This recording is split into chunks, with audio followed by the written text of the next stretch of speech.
예수님께서 어린 나귀를 타시고 예루살렘에 입성하시고 사람들은 종려나무 가지를 흔들면서 호산나 다윗의 자손이여 라고 외쳤던 그것을 기념하는 날이기 때문에 종려주일이다 이렇게 말합니다. 드디어 예수님께서는 공생의 3년의 시간을 마치시고 마지막 일주일을 남겨놓은 상태십니다. 그리고 오늘 그 일주일을 보내시기 위하여 예루살렘에 이제 입성을 남겨놓고 계십니다. 하시게 되지요. 오늘은 예수님께서 입성하신 그 예루살렘 성문에 대하여 좀 깊이 있게 여러분들과 살펴보려고 합니다. 예루살렘에 입성하신 이야기들 그 결론은 다 알지만 여러분 예루살렘 성문에 대한 이야기를 좀 들어보셨나요? 예루살렘이라는 이 성 자체가 깊은 계곡들 사이에 높이 솟은 그 어떤 분지 위에 세워진 도시다 이렇게 여러분 아시면 되겠습니다. 그래서 예루살렘을 가려면 반드시 계곡으로부터 길을 따라 이제 올라가야 됩니다. 그렇게 계곡을 따라 길을 따라 올라가다 보면 거대한 성을 만나게 되는데 바로 예루살렘 성이죠. 그리고 그 성은 성벽으로 당연히 둘러싸여 있습니다. 그리고 성벽은 곳곳에 성문이 나 있는데요, 오늘 그 성문에 대한 이야기를 하고 싶은 겁니다. 지금의 예루살렘에 가시면 성문이 8개가 있습니다.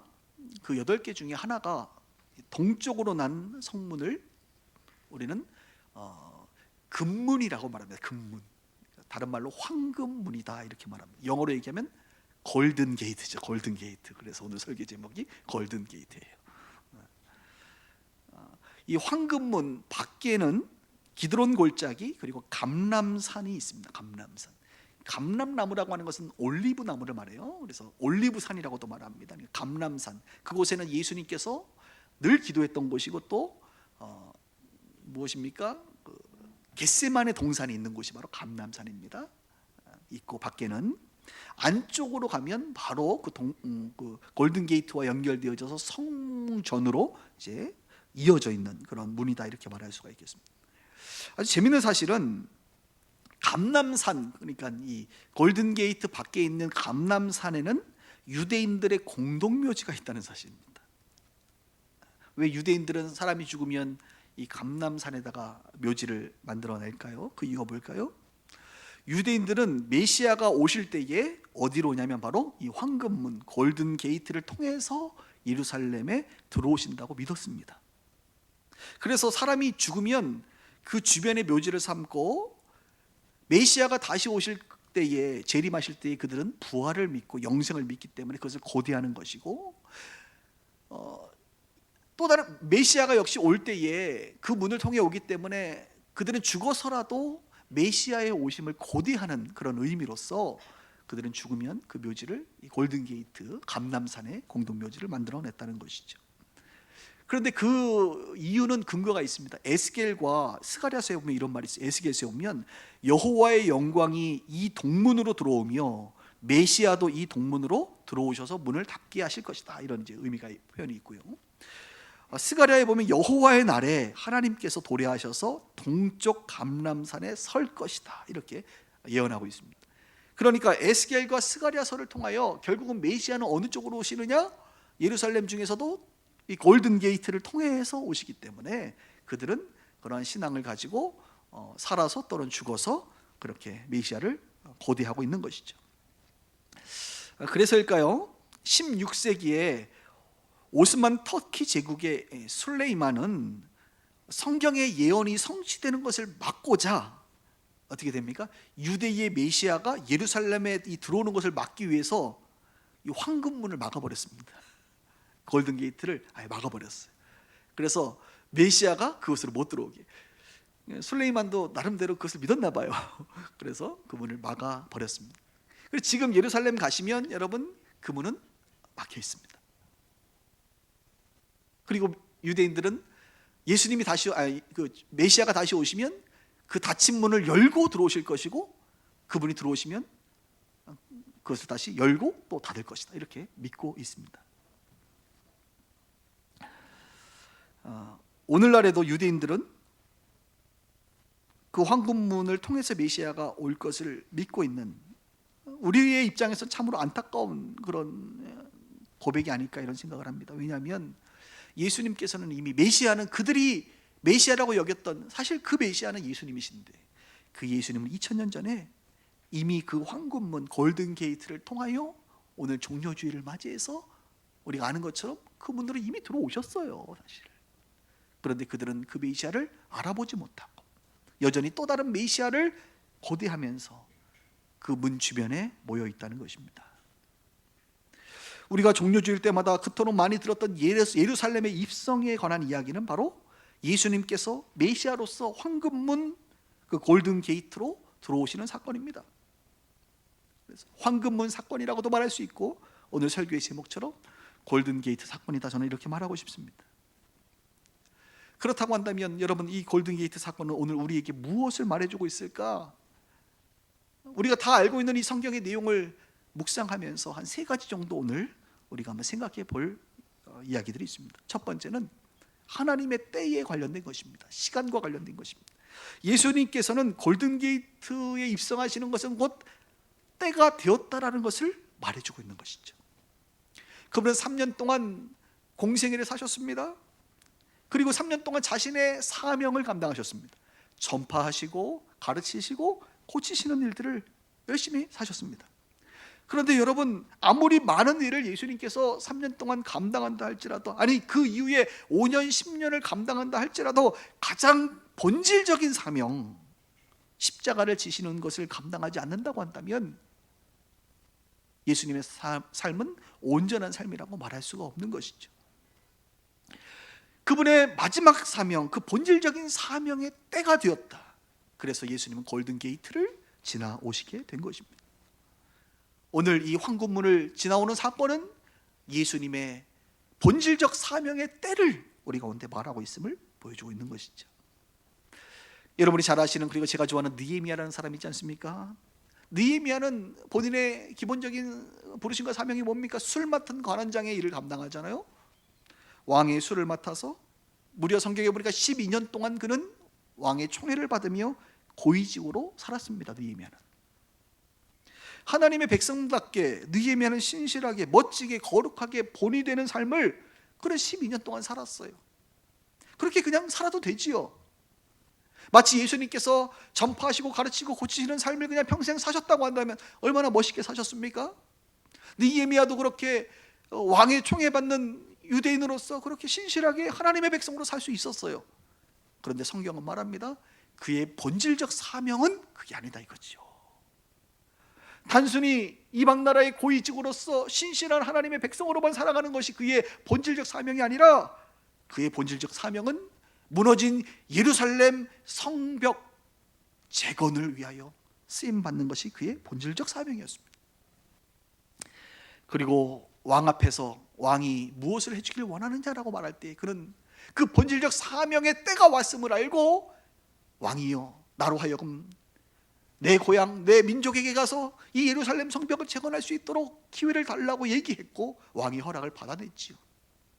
바로 느헤미야에게 그 왕의 허락을 받아내는 그 순간이야말로 느헤미야 인생의 골든 게이트를 입성하는 순간이다, 이렇게 말할 수가 있습니다.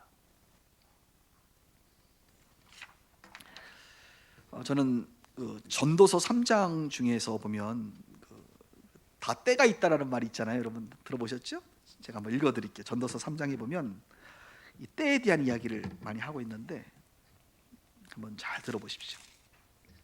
범사의 기한이 있고 천하 만사가 다 때가 있나니, 날 때가 있고 죽을 때가 있으며, 심을 때가 있고 심는 것을 뽑을 때가 있으며, 죽일 때가 있고 치료할 때가 있으며, 헐 때가 있고 세울 때가 있으며, 울 때가 있고 웃을 때가 있으며.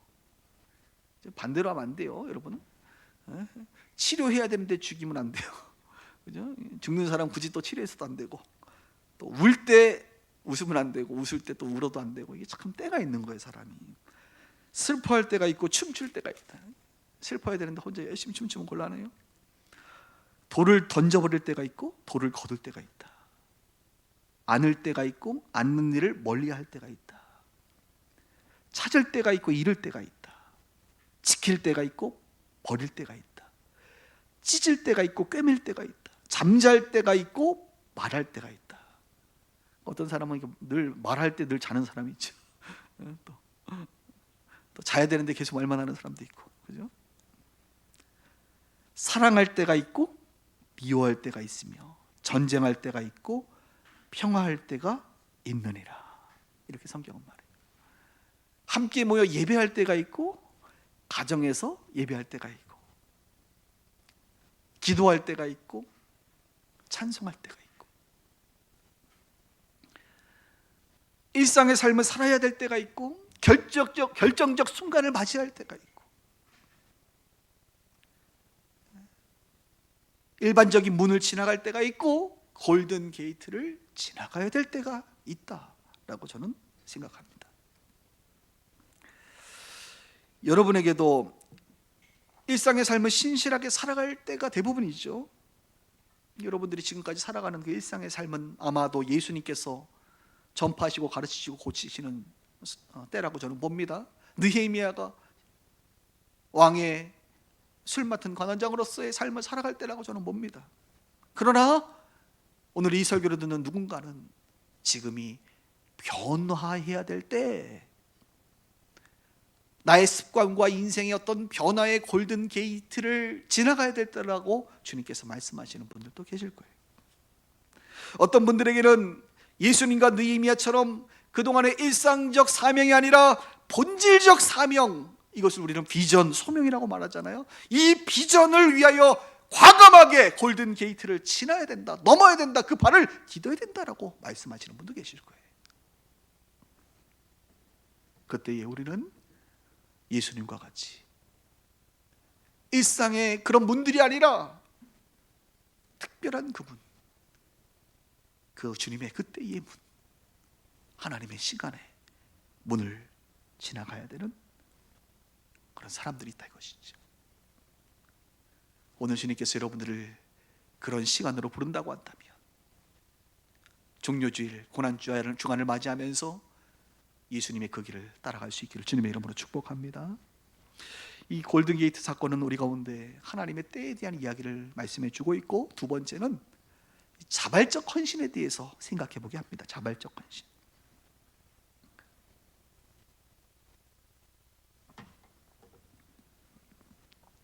예수님께서는 이 골든게이트 입성하신 것이 소명에 대해서 자발적 헌신을 말해주고 있다는 것을 우리는 보게 되죠. 예수님의 그 본질적 소명 비전은 그리 쉬운 일은 아닙니다, 여러분. 전파하고 가르치고 고치는 정도의 일이 아니라 그분의 그 본질적 사명은 무엇입니까? 죽음의 자리에 이르는 사명입니다. 바로 이 골든게이트 옆에 있는 감람산 겟세마네 동산에서 일어난 일을 아시죠, 여러분? 마지막 순간에 예수님께서 밤을 새시며 기도하시지 않습니까? 땀방울이 핏방울이 되도록 기도하시지 않습니까? 그 기도의 내용 중에 우리가 아는, 할 수만 있다면 이 잔을 내게서 넘겨달라고, 지나가게 해달라고. 그만큼 육신으로 오신 예수님은 참으로 감당하기 버거운 그런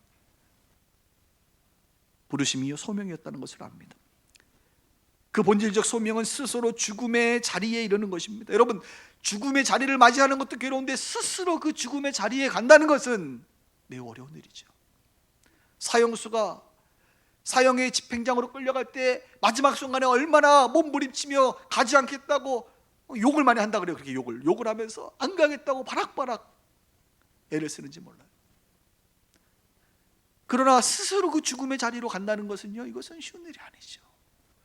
예수님은 스스로 자발적으로 본인이 그 죽음의 자리로 들어가는 것입니다. 고통의 자리로 가는 것입니다. 십자가의 자리로 가는 것입니다.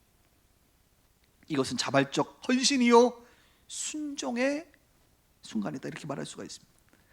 그러므로 골든게이트 사건은 건널 수 없는 강을 건넌다라는 것을 의미합니다. 예수님은 이 문을 들어가는 순간 건널 수 없는 강을 건넌 것입니다. 이제 사람들에게 붙잡힙니다. 핍박을 받습니다. 고통을 받습니다. 처절한 채찍질을 받습니다. 침뱉음을 경험합니다. 부끄러움을 경험합니다. 건널 수 없는 강을 건넌 것이 바로 골든게이트 사건이에요.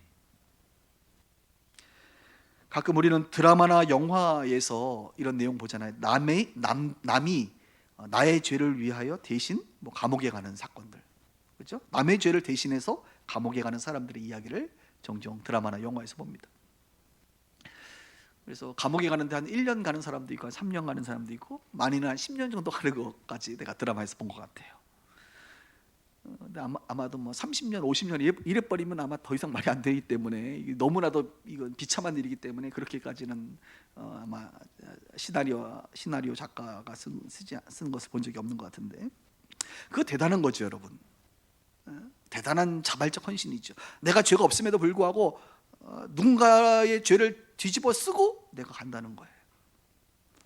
죄 없음을 알지만 자발적으로 갑니다. 왜요? 그 사람을 사랑하기 때문에, 아니면 대가를 받았기 때문에.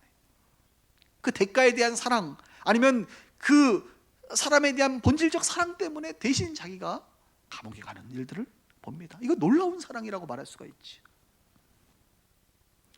그러나 예수님은 어떤 분이십니까?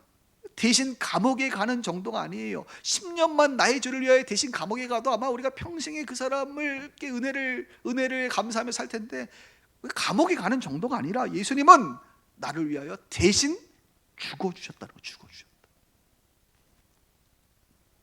우리의 죄를 짊어지신 것이고 우리의 죽음을 짊어지신 것이죠. 그리고 그 모습은 바로 십자가였습니다. 그것은 우리를 향한 놀라운 사랑입니다. 하나님이 너희를 이처럼 사랑하사 독생자를 주셨으니, 하나님의 놀라운 사랑, 예수님의 놀라운 사랑이 아니고서는 우리를 대신하여 감옥 정도가 아니라 그 십자가에 돌아가실 수 없는 일이란 말이에요. 우리는 그 은혜 가운데 사는 자들입니다.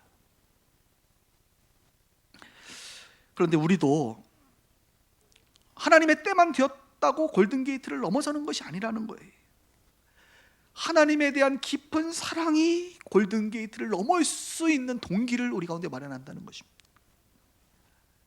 골든게이트는 자발적 헌신으로 넘는 것입니다. 그냥 지나갈 수 있는 그냥 그런 문들이 아닙니다. 그냥 내가 가고 싶으면 가고 열고 싶으면 여는 그런 문들이 아니란 말이에요. 하나님에 대한 깊은 사랑, 구원에 대한, 예수님의 십자가에 대한 깊은 은혜를 아는 자들이 그분의 부르심과 소명 앞에 예수님과 같이 그 길을 기꺼이 가는 것입니다. 그것은 내리막이 아니라 골고다 언덕의 오르막길이고, 그것은 환영받는 소리가 아니라 우리를 힘들게 하는, 저주하는 소리입니다. 오늘 예수님께서 이 골든게이트를 지나간 것은 하나님에 대한 때와 함께 그분의 자발적 순종과 헌신을 우리 가운데 보여주고 있다는 것이고, 저와 여러분들도 이 땅을 살아가면서 하나님에 대한 사랑 앞에 자발적 헌신과 순종의 삶을 살아야 된다는 것을 가르쳐주고 있는 것이죠. 마지막 세 번째로는 우리의 구원에 관련된 이야기입니다. 예수님께서 골든게이트 입성하신 것은 우리의 구원 때문이라는 거예요. 성경에 보면 많은 사람들이 종려나무 가지를 흔들면서 또 자신의 겉옷을 벗어서 바닥에 깔입니다. 그리고 예수님을 열렬히 환영하지요. 우리 그것을 잘 압니다. 그리고 외칩니다. 호산나 다윗의 자손이여, 메시아, 드디어 골든게이트로 메시아가 오시는구나. 그들은 구원을 원했습니다, 여러분. 그런데 그 구원은 어떤 구원입니까? 자신들이 원하는 구원이었습니다. 로마로부터 정치적인 해방과 독립을 원하는 그런 구원이었습니다. 유월절을 맞이해서 수많은 순례객들이 예루살렘에 모여 있는 것입니다. 이제 이 예루살렘에는 유대인들의 파워가, 인원이 굉장히 많습니다. 그때 예수님이 피날레를 하듯이 그 문을 열고 박차고 들어옵니다. 이제 수많은 사람들은 그 예수님께 환호하고, 이제 예수님이 이 수많은 유대인들을 동원하여 저 예루살렘을 박해하는 로마를 물리치시고 이제 하나님의 나라, 하나님의 왕국을 회복하시겠구나, 우리를 구원하겠구나 라고 하는 그들은 구원의 환호였습니다. 그 환호는 그들이 원하는 구원이었습니다. 그런데 여러분, 그거 아십니까? 예수님은 그들이 원하는 구원을 주신 분이 아니십니다. 예수님은 우리가 원하는 구원을 위하여 골든게이트를 오신 것이 아니라 우리에게 필요한 구원을 위해서 오신 분입니다. 원하는 구원이 아니라 필요한 구원을 위하여 오셨다는 것이지. 언제나 사람들이 예수님 앞에 나올 때는 자신들이 원하는 구원을 위해서 나왔습니다. 질병을 고쳐달라고 자신이 원하는 구원을 위해서 나왔어요. 눈을 뜨게 해달라고, 귀신 들린 내 아들을 고쳐달라고, 배가 고프니 보리떡과 물고기를 달라고. 사람들은 예수님께 나올 때마다 그들이 원하는 구원을 위하여 나왔습니다. 지금도 마찬가지. 처음에 교회에 올 때는 다들 자기들이 원하는 구원을 위해서 옵니다. 우울증을 해결해 달라고, 자식의 문제를 어떻게 좀 극복시켜 달라고, 내 건강을 위해서, 내 경제적인 어떤 복을 위하여 사람들은 자신들이 원하는 구원을 위해서 예수님께로 나옵니다. 그리고 예수님을 환호합니다. 마치 수술이 필요한 환자가 진통제만 달라고 하는 것과 마찬가지입니다. 수술을 해야 되는데 그냥 진통제만 달라고, 자기가 수술을 받아야 될 존재라는 사실을 알지 못하기 때문에 진통제 달라고 외치는 그들의 환호였습니다.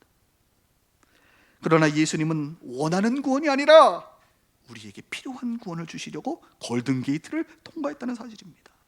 우리가 인식하지도 못하는, 내가 환자인지도 알지 못하는, 내가 곧 죽게 될 사망 가운데 있을 존재라고 하는 그 사실을 알지도 못하는 나를 위하여 꼭 필요한 구원, 죄와 사망으로부터의 구원, 지옥으로부터의 구원, 그 본질적인 죄의 문제로부터의 구원을 위하여 오셨다는 것이지요. 너희가 필요한 그 구원은, 그것은 중요한 것이 아니야. 그것보다 더 중요한 본질적인 너에게 정말 필요한 구원이 있어. 그 필요한 구원을 위하여 우리 예수님은 황금문을 통과하셨습니다. 그리고 십자가의 피로 죄 사함을 얻는 구원을 우리 가운데 허락하셨습니다. 그분은 3일 만에 부활하심으로 말미암아 영생을 누리게 되는 구원을 우리 가운데 허락하셨습니다. 그것은 받고 나서 깨닫게 되는 것이죠. 받기 전에는 절대 알 수 없는, 그 가치를 알 수 없는 구원인 것입니다. 예수님은 요한복음 10장에 또 다른 문을 말합니다. 나는 양의 문이다 라고 말씀하셨습니다. 성경 말씀을 읽어보겠습니다. 내가 문이니 누구든지 나로 말미암아 들어가면 구원을 받고 또 들어가며 나오며 꼴을 얻느니라. 도둑이 오는 것은 도둑질하고 죽이고 멸망시키려는 것뿐이요 내가 온 것은 양으로 생명을 얻게 하고 더 풍성히 얻게 하려는 것이다. 예수님은 자신이 골든게이트를 지나고 나서 그분은 또 다른 문을 우리 가운데 말하죠. 내가 이제 이 십자가의 길을 갔으니 너희들은 나에게로 들어오고 나를 통해서 들어오고 나와라. 예수라고 하는 그 지저스 게이트를 너희들이 보고 들어와라. 영접해라. 그러면 구원을 얻고 꼴을 얻고 영생을 얻고 생명을 얻고 더 풍성하게 얻는다. 할렐루야. 네, 이렇게 말씀하고 있어요. 우리가 예수님께 나올 때마다 기억해야 된다는 거예요. 여러분들이 예수께로 나온다는 것은 예수라고 하는 그 문으로 나오는 것입니다. 어떤 분들은 구원을 위해서 나오고, 어떤 분들은 영적인 꼴을 위하여 나오고, 어떤 분은 영생 생명을 위해서 나오고, 어떤 분은 더 풍성한 것을 맛보기 위하여 나옵니다. 우리가 원하는 것이 아닌 그분이 우리 가운데 꼭 필요로 하는 그것을 주실 것입니다. 어떤 분에게는 구원을 주시고, 어떤 분에게는 꼴을 주시고, 어떤 분에게는 풍성한 더 많은 것들을 주실 것입니다. 우리는 더 심각한 구원, 본질적인 구원, 영원한 구원이 필요한 존재라는 사실을 오늘 성경을 통해서 깨달아야 됩니다. 내가 원하는 차원의 구원이 아니라 가장 본질적인 구원을 위하여 예수님은 골든게이트를 지나셨구나. 오늘 저와 여러분들도 예수님처럼 골든게이트를 넘어야 합니다. 그 문은 양의 문입니다. 그 문은 꼭 필요한 구원의 문입니다. 우리 인생살이에서 있어도 되고 없어도 되는 그런 우리가 원하는 차원의 문이 아니라, 구원이 아니라 반드시 있어야만 하는, 반드시 얻어야만 하는, 반드시 차지해야만 하는 영원한 생명에 관련된 이야기입니다. 오늘 종료주일을 맞이해서 제가 문에 대한 이야기를 조금 자세하게 하면서 한 3가지 정도, 이 예루살렘 입성의 사건은 하나님의 때에 관련된 이야기고 자발적 헌신에 관련된 이야기고 우리의 구원에 관련된 이야기라는 사실을 조금 어렵죠? 어렵게 좀 풀었는데요. 말씀을 좀 마무리하면서 오늘은 단어와 관련돼서 좀 집중하고 싶은데요.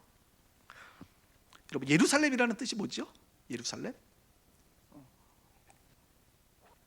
우리 김정태 선교사님이 계신 곳이 다르살렘, 다르에르살렘인데 살렘은 평화라는 거예요. 샬롬. 그러니까 예루살렘은 말 그대로 평화의 도시죠. 평화의 도시. 예루살렘이 평화의 도시, 평화의 나라에 가려면 어디를 통과해야 됩니까? 8개 문이 있다 그랬잖아요. 오늘 성경으로 표현하면 골든 게이트를 통과해야 돼요. 그래야 평화의 나라에 가는 거예요. 그런데 골든 게이트를 보면 지금 닫혀 있잖아요. 그 황금문은 문이 하나가 아닙니다. 아치형으로 된 문이 두 짝 이렇게 있어요. 문이 2개예요. 그리고 그 문에 이름이 있습니다. 하나의 이름은 회개의 문이고요, 또 하나의 문은 자비의 문입니다. 제가 이 단어의 의미들을 연구하면서 샬롬, 예루살렘, 평화의 도시, 평화의 나라, 시온성, 하나님의 그 평강이 있는 나라에 가려면 2가지 문을 통과해야 되는구나. 그 문은 어떤 문? 회개의 문. 내가 죄인이라는 사실을 알고 회개하는 그 회개의 문을 통과해야 되고, 그 회개의 문을 통과한 자에게 하나님이 주신 또 다른 문, 자비의 문. 그래서 그 은혜, 하나님의 구원의 은혜를 아는 그 은혜의 문을 통과해야 되는구나. 오늘 종료주일 그리고 이번 돌아오는 고난주간을 맞이해서 여러분 2개의 문에 집중하십시다. 그것은 곧 골든게이트 하나의 문입니다. 그 골든게이트는 회개의 문이요 자비의 문입니다. 이번 한 주간 저와 여러분들이 회개의 문을 계속 통과하시기를 바라고, 하나님이 주시는 그 은혜의 자비의 문을 맛보시기를 바랍니다. 그래서 평화로운 한 주가 되기를 원하고 평화의 나라의 복을 누릴 수 있는 저와 여러분들 되기를 주님의 이름으로 축원합니다. 기도하겠습니다. 자,